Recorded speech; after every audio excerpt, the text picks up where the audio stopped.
লোক ডাকে কি ডার্বি নামে, নাকি ডার্বি তার নামের আগে কেন বসছে?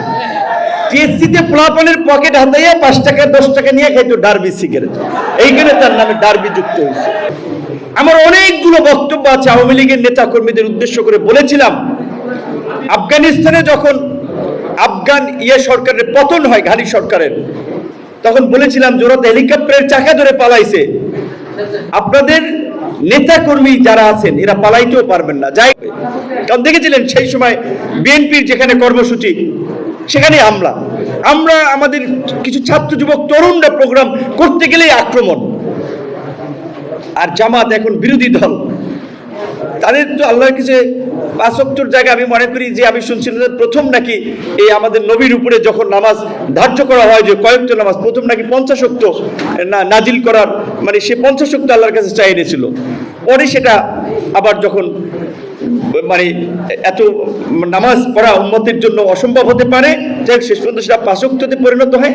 তো 50 ওয়াক্তের জামাতের এখন 5 ওয়াক্তের জায়গায় আমি মনে করি তাদের এক্সট্রা আরো প্রত্যেক ওয়াক্তে 10 রাকাত করে সুন্নত এবং নফল নামাজ পড়ে আল্লাহর কাছে শুকরিয়া আদায় করা দরকার। কারণ আজকে তারা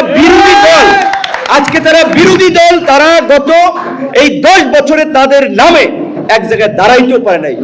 এমনকি আজকে বিশ্ববিদ্যালয়ে আমরা অবাক হয়েছি যে ছাত্রদেরকে ব্লাফ দিয়ে একটা বিভ্রান্তি তৈরি করে নিজেদেরকে হিরো হিসেবে মিডিয়ার মাধ্যমে উপস্থাপন করে এই যে তারা ছাত্র সংসদে জয়লাভ করলো এবং সেখানে কি করেছে আরো জানেন, কিভাবে ম্যানিপুলেট করেছে। এই সমস্ত একটা ছেলেকে দেখান যারা গত 5 বছরের মিছিল মিটিং এ রাজপথে ফাইট করেছে ছাত্র দলের মতো, কিংবা ছাত্র অধিকার পরিষদে অল্প কিছু ছেলে ছিল, প্রত্যেকটি ছেলে লড়াই করেছে রাজপথে থেকে।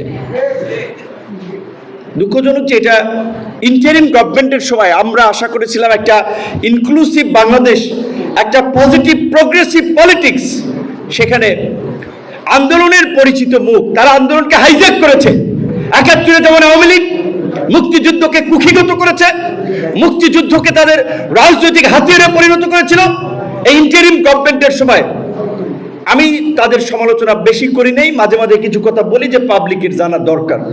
কারণ তারা অনেকে আমার সাথে রাজনীতি করেছে, আমাদের ছাত্র সংগঠনের নেতা ছিল, মূল দলেরও না, ইউনিটের নেতা ছিল, কেন্দ্রীয় কমিটিরও না। যাই হোক, জুলাইয়ের পরে তারা হঠাৎ করে বিশাল নেতা বনে গেছে।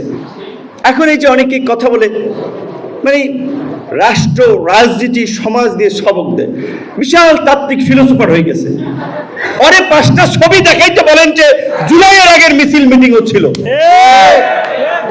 তো ইশাক ভাই যেটা বলছিল যে আজকে আমাদের কিছু সেলিব্রিটি ইউটিউবার হতে পারে, ফেসবুকার হতে পারে, অশ্লীল অশ্রাব্য ভাষাকে নর্মালাইজ করতেছে। এবং আজকে এই যে আরেকজন মানে নেতার উদ্ভব হয়েছে, মানে এত বাজে কথা বলে, বাজে কথাটা লিমিট আছে। আমি নিজে লজ্জিত হই যে ও ঢাকা বিশ্ববিদ্যালয়ে পড়েছে। আমাদের ইয়ারে ছিল, আমরা জানি লোক ডাকে কি ডার্বি নামে, নাকি ডার্বি তার নামের আগে কেন বসছে? টিএসসিতে পোলাপানের পকেট হাতাইয়া 5 টাকা 10 টাকা নিয়ে খাইতো ডার্বি সিগারেট, এইখানে তার নামে ডার্বি যুক্ত হয়েছে। এখন সে যদি বলে মির্জা ফখরুল ইসলাম মন্ত্রী হওয়ার যোগ্য না, মির্জা ফখরুলের নাতির বয়স, সমালোচনা মির্জা ফখরুলের মন্ত্রী হিসেবে করা যায়, তার ভাষা আছে। মাননীয় প্রধানমন্ত্রী তারেক রহমানকেও সমালোচনা করা যায়, সেটা একটা ভাষা আছে। কিন্তু এই যে অসভ্য ইত্রামিকে নর্মালাইজ করে মানুষকে এই অসভ্যতমের দিকে প্রমোট করতেছে, যেটা ইন্টারিম গভর্নমেন্টের সময় আমরা দেখেছি। আমরা রাজনীতি করেছি, আমরা হঠাৎ করে নেতা বনে যাই নাই, আন্দোলন সংগ্রামের মধ্যে দিয়ে, ধারাবাহিক লড়াই সংগ্রামের মধ্যে দিয়ে আমরা এই জায়গায় এসেছি, রক্ত ঝরিয়ে এখানে এসেছি। সরকারের পৃষ্ঠপোষকতায় কিংস পার্টি গঠন করে আমরা এই জায়গায় আসি নাই।